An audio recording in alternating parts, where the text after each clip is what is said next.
This is In the Black, a leadership, strategy and business podcast brought to you by CPA Australia.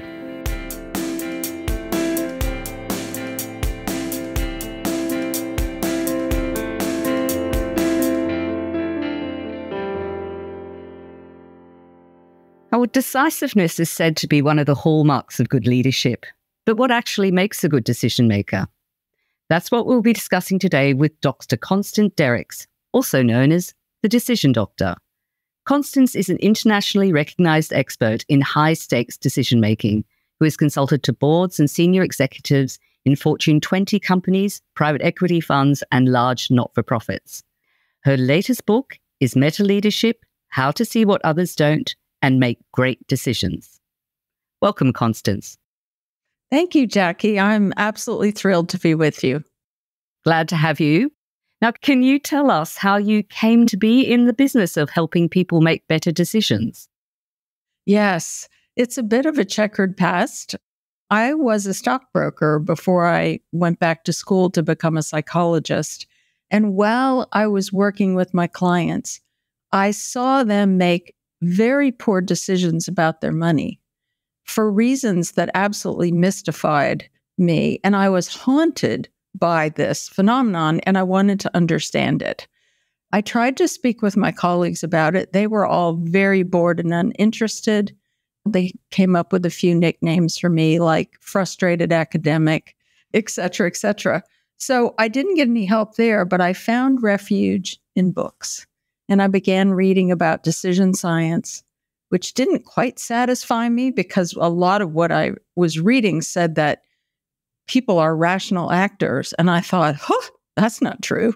I just can think about what I'm observing. And then I went to the psychology books and I read about how emotion affects cognition. And I thought, well, that sort of adds to it. But these things need to come together. And lo and behold, soon after I learned about Daniel Kahneman and Amos Tversky and their work, which was the foundation of the field of behavioral economics.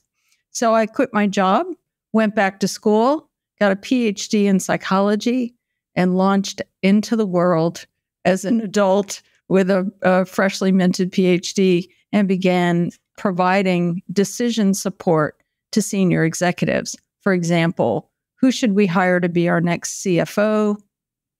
Which service firm should we bring on board? What's the right criteria to use? And I began working with my clients in a way that was quite embedded in their businesses. And I absolutely fell in love with the work. And I've been doing it now for 25 years. That's brilliant. I mean, there's nothing more irrational than a human being and their money on the stock market, is there? Exactly. You were well ahead of the needle there. Can we now talk about the psychological basis for how humans make decisions? I mean, what's embedded there? Yes. Well, I know that a lot of people, when they hear the word psychology or psychologist, they automatically think emotion, and that's fair. You know, we have many thousands of therapists around the world that help people that are struggling with one thing or another. But psychology is the study of behavior. And behavior or our decisions actually influenced by our thinking, our cognition, our emotion, which a lot of people in business don't like to think that or accept that, but we'll talk a little bit more about why that's true. And then what are the actual behaviors we engage in? What are the things we do? So behavior being something that's observable. I saw you stand up from the chair. I saw you sit down. I noticed you were late to the meeting, et cetera, et cetera. So all of these three things come together to affect our decisions about our families, our lives, our work, our careers, et cetera. So psychology has an awful lot to say about what we do in business. And indeed, senior executives and partners in service firms and executive directors of large not-for-profits are often heard to exclaim, the hard part of this job is helping people perform and motivating them. And they're right about that. Now, in the nitty-gritty of the science of decision-making, we as humans think that we are so rational. with how we make decisions, but you talk a lot about many other factors coming into play, including preconceived perceptions and gut feeling. So how does that affect how we make good decisions using these sort of tools? Well, gut decisions I think of them as being one of two ways. One way is the gut decision or a gut instinct or going with your gut. When someone says that, what they're really drawing upon is a history of experience and a history of success from which they've extracted patterns. So they're using what we call pattern recognition. This thing looks like that other thing. Here are the similarities. Last time I faced something like this, I did that, and now I'm going to do the same thing. All of that happens in a nanosecond in our unconscious mind. We experience it as an impulse, a gut feeling, and it can work. It can really work for us, especially when the stakes are low or the risk is low or the decision is of low consequence. For example, if you're standing in front of me in line at the ice cream shop, I want you to go with your gut. I don't want you to analyze all the flavors and the fat content and this blah, blah, blah. No, go with your gut. Or if something really is that familiar that you can go with your gut, great. But when the stakes are high, no matter how much experience we have with something, it's a much wiser move to lean out, take a view of the landscape, and say to yourself, how am I thinking about this? Engage metacognition. That's a fancy way of saying thinking about thinking. So you want to think about your thinking. What is my approach? How am I collecting data? The second part is emotion. And one of the trickiest parts of emotion for people in business making decisions is to be aware of who's around me.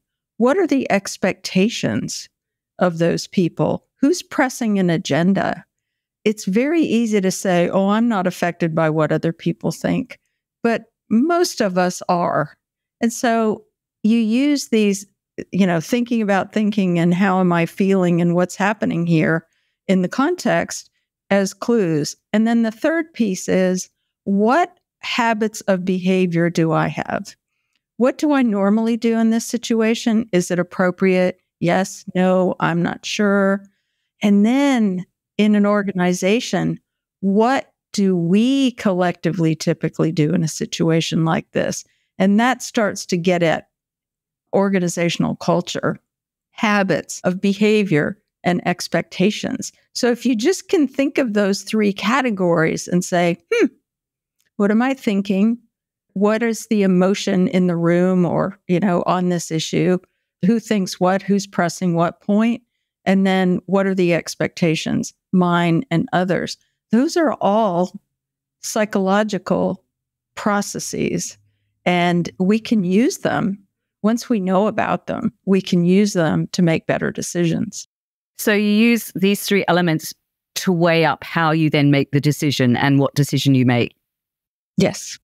With the ice cream thing, what do you think about the people that taste every flavor? Oh, Lord. Yeah. No, thank you. Yeah, I'm not going to have lunch with them because they're going to interrogate the server about all the menu items. No, thank you. All right. Let's talk about the need for certainty, which you bring up, which I think also comes into play with black and white thinking. So yes. Obviously, if it's a crisis or some big change in an organization, that need for certainty kicks in. Is it a dangerous thing or a good thing, or how should it play out with decisions? Well, it's a natural thing. It's a very human thing that we want to know what's happening, what's going to happen, who's where, who's doing what. We human beings get very anxious and even fearful when there's great uncertainty. In mergers and acquisitions, for example, when I'm working with a leader who's doing a deal, I say to them, you must remember that everyone in your organization is thinking, what is going to happen to me? So these uncertainty feels highly personal, even if the words out of our mouths are, very high-level business speak. It's important just to notice it if you're a leader, a manager, or maybe you're just leading a small team or only yourself, is to recognize that that sense of I want certainty can drive us to leap to premature conclusions because we so want to get away from the yucky feeling and discomfort of, oh, I don't know what's gonna happen. And the danger comes in when we are certain when we have no reason to be. Oh, I'm sure. My gut told me, we're going to go back to gut instinct now. So is saying I don't know a good thing for a leader to do? Yes. Yes. It's one of the least used and most powerful phrases. Now, let's be fair. A leader can't say, I don't know every 10 minutes. There are things that we all have a right to expect that they know. But if they say, I don't know yet, that's a very good way to admit that there's information missing. But they believe that it's a temporary situation, and they could talk about what they're doing to fill in the gaps. I think that'd be very comforting, actually, if I was a member of an organization that was going through some sort of trauma or change. Mm-hmm. To hear that kind of message would be wonderful. But why don't the bosses do that? Yeah, well, part of the reason is what you were saying at the very beginning of the podcast about we want leaders to be decisive. Decisiveness, being sure, being confident, a little bit of the hero image. We are comforted when the leader, someone who we presume has more knowledge than we do, maybe more experience, it can be comforting. It can also trigger cynicism, but it can be comforting at times of great uncertainty for the leader to say very emphatically, this is the deal. This is what will happen. But a leader can actually bridge the two. You can synthesize uncertainty and certainty in a very helpful way. For example, you can say, this happened. We know this happened. We don't have all the details yet. Here's what we're doing. And here's the reassurances that we are prepared to make now. For example, you have a data breach. You can reassure people that your customers, let's say, that you will not allow them to be harmed. Let's say people's credit card numbers were compromised. You can announce, as Frank Blake did when he was CEO of the Home Depot and they were hacked, he said, we promise that no customers will be harmed. And he made good on that promise. He also had to say, we're not sure what happened. And he was brilliant in that situation, just brilliant. But how can you promise that no customers will be harmed? I mean, there's a broad number of ways people imagine that they could be harmed. Well, they made sure that any false charges on the credit cards, that the customer didn't end up being responsible. Now, that's an easy thing to promise, right? Because the credit card company's going to take care of that. But he also promised them that their data was no longer accessible to the no good people that were trying to hack. Any harm other than that really was beyond his control.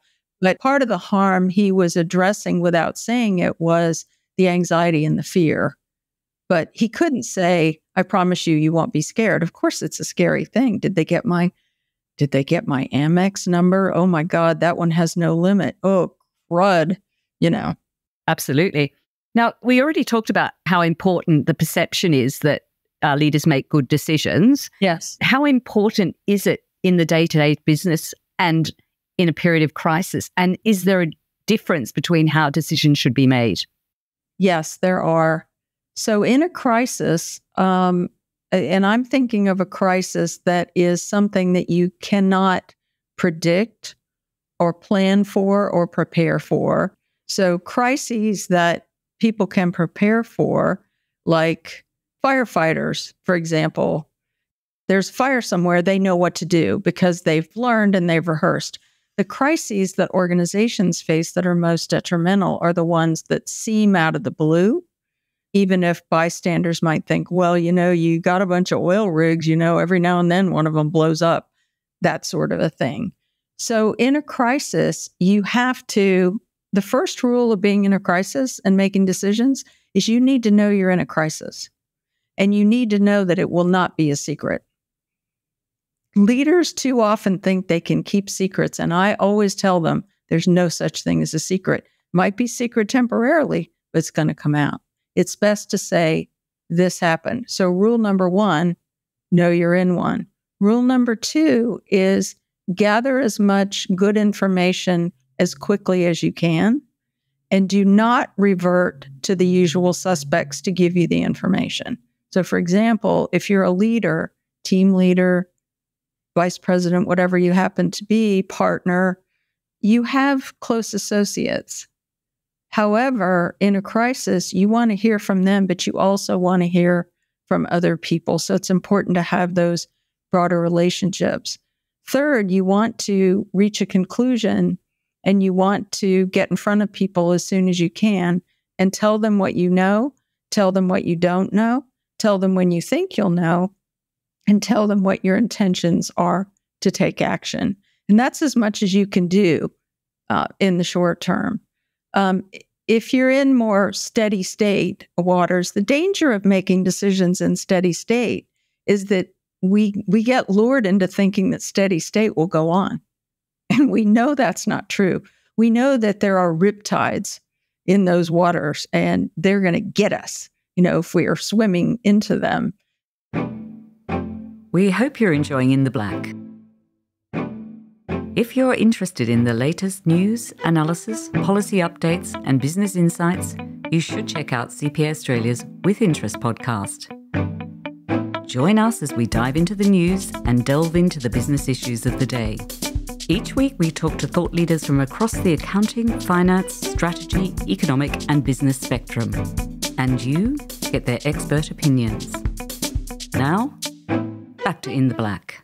So the trick in making decisions in calm waters is to make them based on what you know, but then also run some scenarios and say, what if this, what if that, and then begin to quantify the risks of the what if or what that.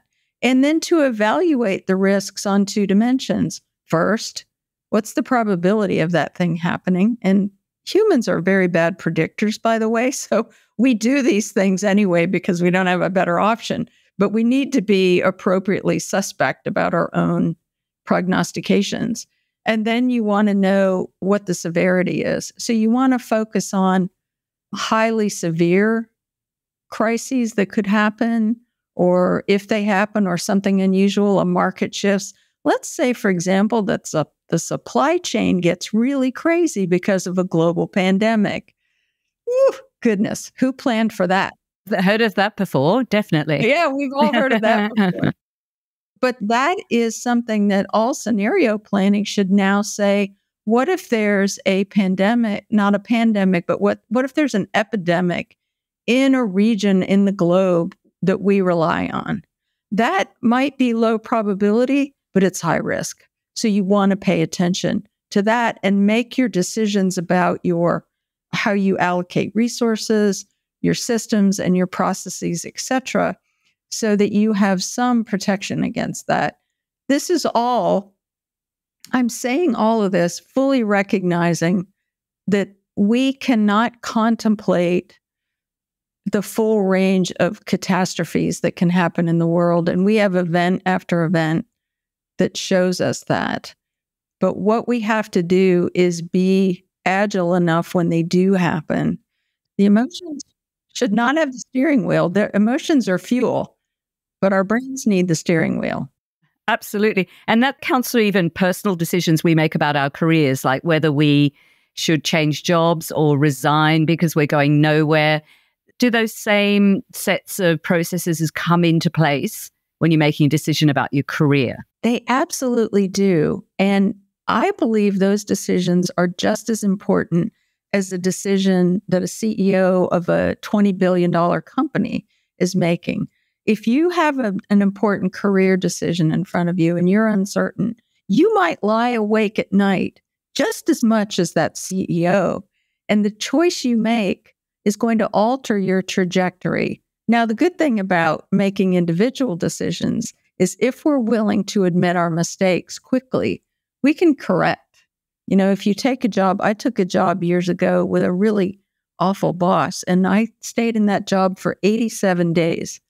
I think it's some sort of a record, 87 days. It was a bad decision. It was a bad fit. And I was swayed I was courted for the job. And I was so flattered, and I ignored, all those little faint signals that I think today I wouldn't ignore. I wasn't a psychologist at the time, in my defense. Now, I know we've talked a bit about this, but what factors lead to making bad decisions? And that goes at our own personal level and at the top of an organization. Are they all similar? Yes. I think the factors are very similar, though they may play out in different magnitudes. One of the contributing factors to bad decisions is not making a decision or ignoring the fact that a decision needs to be made. It's procrastinating, minimizing, rationalizing, putting things on the shelf. And then eventually something happens to force us into consciousness. So that's one. The other is that we sometimes make bad decisions because we have so many decisions to make. This is true for individuals. It's true for partners in service firms. It's true for executives. We have so many decisions to make, large and small, that we take a lot of shortcuts. And those shortcuts lead us to step into invisible decision traps. For example, being overconfident or using the wrong tactic at the wrong time, things like that, or falling into the sunk cost fallacy. So those are really important. Is that like you spending 87 days working for a horrible boss? Yeah, I spent about 82 days too long there. I love that. I love that you like the first 5 days. Yes. Now, can you recount for us, because we all love to look at real life examples, a couple of notorious bad decisions made by leaders over the years? Yes. So one of my favorite bad decisions, and this is an example of when emotion is in the driver's seat, is Tony Hayward, who was the CEO of BP Oil at the time that one of their drilling operations in the Gulf of Mexico exploded. People died. There was a fire. It was belching oil out into the Gulf and damaging the beaches, killing wildlife, and putting a big dent in the fishing and shrimping industry there. This was a man under huge stress. And he was heard. He was caught on microphone saying, "I just want my life back." That was the end. I heard it and I said, he will not last 30 more days in his job. And he didn't. And when I give a speech and I talk about Tony Hayward and I say, BP Oil, blah, blah, blah, I give the background and I say, and what do you remember about him? The audience shouts in unison. Now, this is in the US, so maybe it's different where you are. I just want my life back. It was an unforgettable statement. It's as though it's emblazoned on all of our brains. That was a terrible decision. Another decision that I would nominate for the Hall of Shame was John Stump, who was the CEO of Wells Fargo. This is the big US bank that got into a bit of strife a few years ago. Yes, a big US bank that got into trouble because they were trying to increase their revenue, and the number of accounts they had on the retail banking side. So it's you and I walking into the bank and doing business and being pressured to open another account that we didn't intend to open.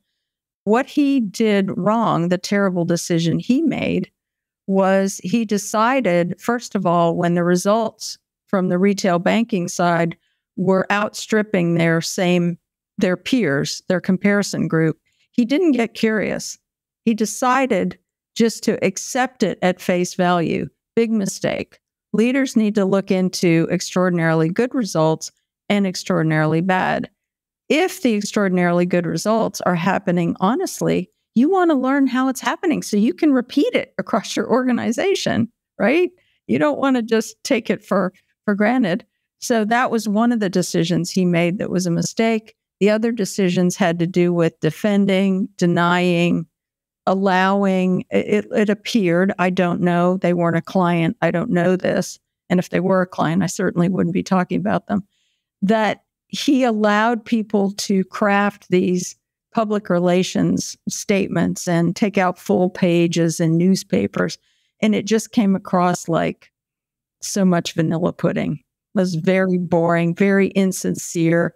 And ultimately, the man did lose his job, but it took a while. So I would say a decision of the board was to not end his career sooner. So there were quite a few bad decisions being made there. Oh, a whole laundry list. Let's look on the sunny side. Sure. Okay. What factors lead to making good decisions, and what are some examples of leaders who've done the right thing? Some of the factors in making good decisions is really getting clear about what is a fundamental decision that needs to be made. I mean, that sounds pathetically obvious, I know, but leaders at all levels and human beings make a lot of decisions every day, and sometimes they get muddled. So when you have a strategic decision, by that I mean a decision that's going to change the nature or direction of your organization. When you have a decision like that to be made, you really need to do what I call put the decision on stage in lights. You want to say, this is an important decision. We're going to highlight it, clarify it, define it, etc. Another factor in making great decisions is to be aware, to have the humility, to be aware that we are all fallible and we might make mistakes. So you want to invite in people that can help you avoid those. But you also want to avoid people that are simply naysayers because they seem to take great joy in that. The chronic devil's advocate, for example, who advocates an alternate point of view, but really it's hard to see the benefit of doing that. Get those people out of the room. Just have some balanced input from people who can weigh up the situation. Okay, who are some good examples of good decision makers? A client of mine that I worked with on and off for a number of years, I'll use his first name. His first name is Patrick. He's a really good leader. He actually happens to be an accountant by profession, but he's run an operation for his company for many years and done it very well. His decisions are so good because of his process. When he's going into a new situation, the first thing he does is he looks at the financials. He wants to understand what's happening according to the numbers. Then he puts the numbers away and he goes to the place or places and he walks around almost like he's on an afternoon stroll. And he talks to everybody that he can. And he asks them all sorts of questions that appear random, but they are not. So the decision that Patrick makes is he invests time in gathering experiential data, observational data. So he has the qualitative and the quantitative. And then he listens to his advisors, and only then does he make major strategic decisions. And he's been very successful. He's very admired, and people in his company clamor to come and join his team. I think that's just brilliant. So gathering data and then getting more experience from the people you work with is a key thing. And that could work for your own personal decisions as well. Completely. Alfred Korzybski, who was a scientist, has a great saying. He says, a map is not the territory. If we think of all the great quantitative data that we have at our fingertips now, it's not the same.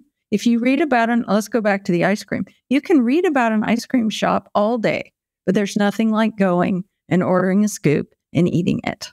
Absolutely. Absolutely. Now, can I just ask you to unpack your process idea, your step-by-step idea for making good decisions at any level? Yes. I'll give you the headlines and then let you ask me what I mean by these. There's 5 steps in the decision-making process. And the first one I actually mentioned a moment ago, that is set your consequential decisions on stage. Turn on the lights. You want everyone's eyes on the most important decision, or all the appropriate people's eyes on the most important decision. You're reducing distraction. You're increasing clarity for people when you do that. And this could be your family. In a family meeting, you could say, okay, the decision we need to make is, hopefully it's a fun decision. Where are we going on vacation? The second step is to sidestep invisible decision traps. I write and speak about invisible decision traps a lot because I'm so fascinated by them.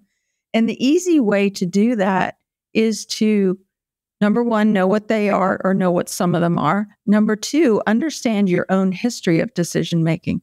Where are you really good?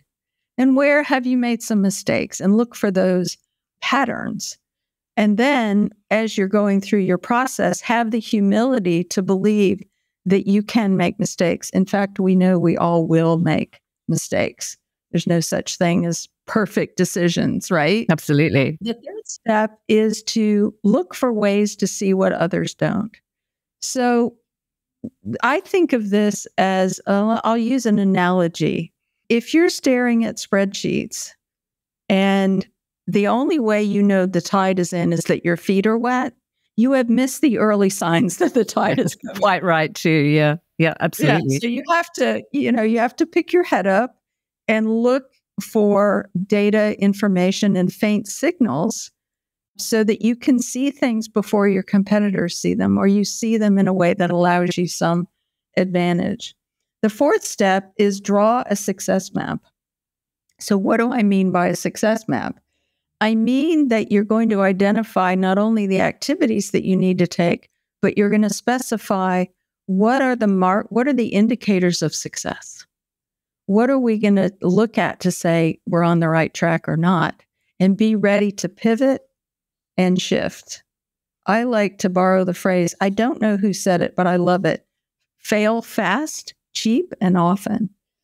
And it's much easier to do if you're not invested in being right about every single decision you made.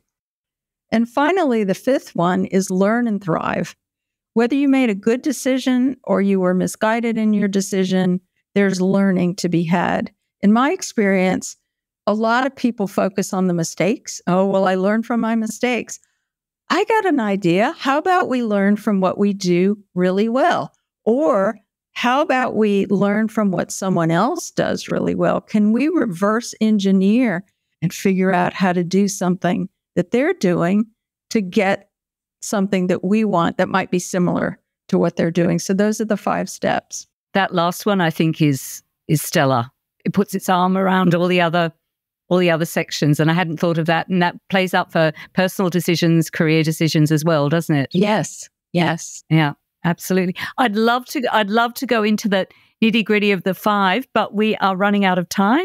Thank you for spending time with us today, Constance. Thank you, Jackie. It's been an absolute pleasure.